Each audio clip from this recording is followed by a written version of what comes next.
3월 12일 금요일 오늘의 기도로 큐티 시작합니다. 하나님, 논리와 이성의 판단만으로 하나님을 제한하고 말씀을 오해했던 어리석음을 용서하소서.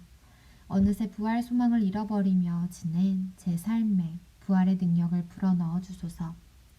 살아있는 자의 하나님과 함께 영원히 누릴 기쁨과 영광을 사모하며 살게 하소서. 예수님의 이름으로 기도드립니다. 아멘. 부활 소망으로 섬길 산자의 하나님. 오늘의 찬송 살아계신 주 찬양의 가사를 함께 읽습니다. 주 하나님 독생자 예수 날 위하여 오시옵네.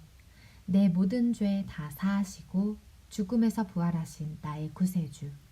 살아계신 주 나의 참된 소망 걱정 근심 전혀 없네. 사랑의 주 내 갈 길 인도하시니 내 모든 삶의 기쁨 늘 충만하네. 아멘. 마태복음 22장 23절에서 33절 말씀. 부활이 없다 하는 사두개인들이 그날 예수께 와서 물어 이르되 선생님이여 모세가 일렀으되 사람이 만일 자식이 없이 죽으면 그 동생이 그 아내에게 장가들어 형을 위하여 상속자를 세울지니라 하였나이다. 우리 중에 칠형제가 있었는데 마지가 장가들었다가 죽어 상속자가 없으므로 그 아내를 그 동생에게 물려주고 그 둘째와 셋째로 일곱째까지 그렇게 하다가 최후에 그 여자도 죽었나이다. 그런즉 그들이 다 그를 취하였으니 부활 때 일곱 중에 누구의 아내가 되리이까? 예수께서 대답하여 이르시되 너희가 성경도 하나님의 능력도 알지 못하는 고로 오해하였도다. 부활 때에는 장가도 아니가고 시집도 아니가고 하늘에 있는 천사들과 같으니라. 죽은 자의 부활을 논할진대 하나님이 너희에게 말씀하신 바 나는 아브라함의 하나님이요 이삭의 하나님이요 야곱의 하나님이로라 하신 것을 읽어보지 못하였느냐. 하나님은 죽은 자의 하나님이 아니요 살아있는 자의 하나님이시니라 하시니 무리가 듣고 그의 가르치심에 놀라더라. 아멘. 오늘의 말씀 요약.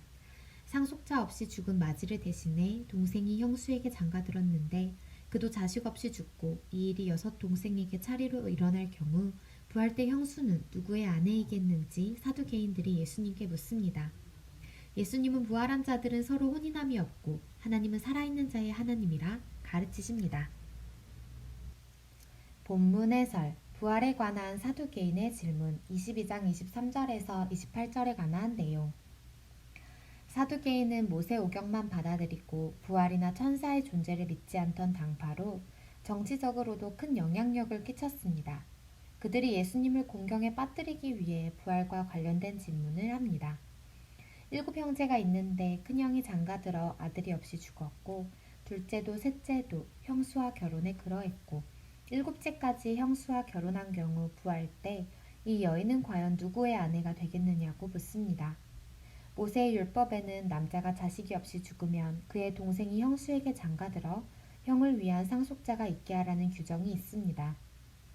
사두개인은 부활의 개념이 율법과 조화되지 않는다고 여겼기에 부활에 대한 반론으로서 예수님께 질문한 것입니다.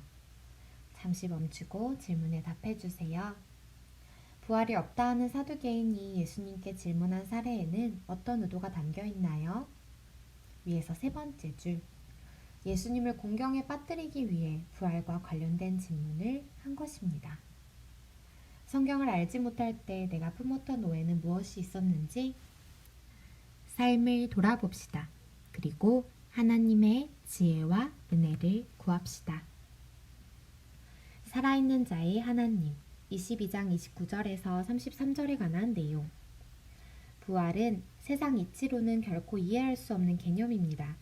예수님은 사두개인에게 하나님과 성경에 대해 모르고 있다며 두 가지를 말씀해 주십니다. 첫째, 부활한 몸은 천사들과 같아지기에 이전 방식대로 살지 않는다는 것입니다. 부활 때에는 시집가거나 장가가는 일이 없기에 그들이 제시한 사례의 전제 자체가 잘못되었음을 지적하십니다. 둘째, 성경은 아브라함, 이삭, 야곱의 하나님이라는 칭호를 통해 이미 부활의 하나님에 대해 증언한다는 것입니다. 생명의 주권자신 하나님은 영원을 함께할 존재로 우리를 지으셨습니다. 부활은 우리가 죽은 후에도 하나님과의 관계가 끊어지지 않고 지속되게 하는 하나님의 능력과 지혜입니다. 부활은 가상의 소망이 아닌 역사적 실제입니다. 잠시 멈추고 질문에 답해 주세요. 사두개인의 두 가지 오해는 무엇인가요? 위에서 세 번째 줄. 첫째, 부활한 몸은 천사들과 같아지기에 이전 방식대로 살지 않는다는 것입니다. 부활 때에는 시집가거나 장가가는 일이 없기에 그들이 제시한 사례의 전제 자체가 잘못되었음을 지적하십니다. 둘째, 성경은 아브라함, 이삭, 야곱의 하나님이라는 칭호를 통해 이미 부활의 하나님에 대해 증언한다는 것입니다. 영혼의 관점에서 볼 때 내가 지금 고민하며 힘들어하는 그 일의 비중은 어떠할까요? 말씀 가운데 주시는 깨달음을 따라 우리의 삶에 적용해 봅시다. 묵상 에세이 우리가 지닌 부활 소망 죽음에 관하여 팀 켈러. 도널드 그레이 반하우스가 필라델피아의 장로교회에서 목회할 당시 겨우 30대 후반이었던 그의 아내가 네 자녀를 남긴 채 암으로 세상을 떠났다.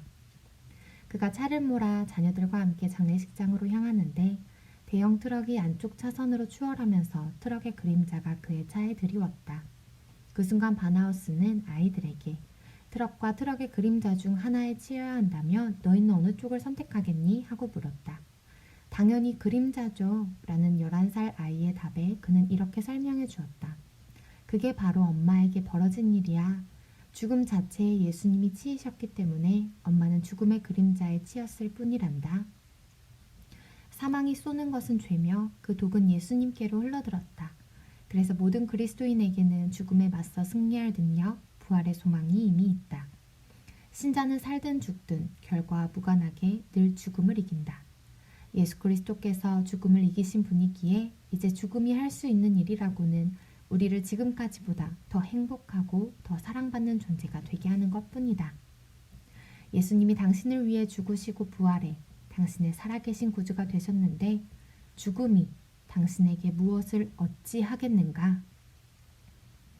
한 절 묵상, 마태복음 22장 29절에 관한 묵상. 모세의 율법은 하나님 나라의 헌법적 질서가 무엇인지 알려줍니다. 그 질서를 따라 사는 공동체는 서로 사랑하며 약한 형제를 돌봅니다. 죽은 형제의 아내와 결혼하는 법 또한 홀로 된 여인을 위해 가족이 져야 할 돌봄의 의무가 핵심입니다. 율법은 인애와 진리가 만나고 의와 화평이 입맞추는 하나님 나라를 실현하는 은혜의 비전입니다. 이 법을 논쟁거리로 삼는 것은 하나님 나라 법에 대한 무지요, 오만입니다. 기독교의 소망은 미래를 하나님의 약속으로 채우는 데 있다. 유진 피터슨. 오늘의 기도 드립니다. 하나님, 논리와 이성의 판단만으로 하나님을 제한하고 말씀을 오해했던 어리석음을 용서하소서.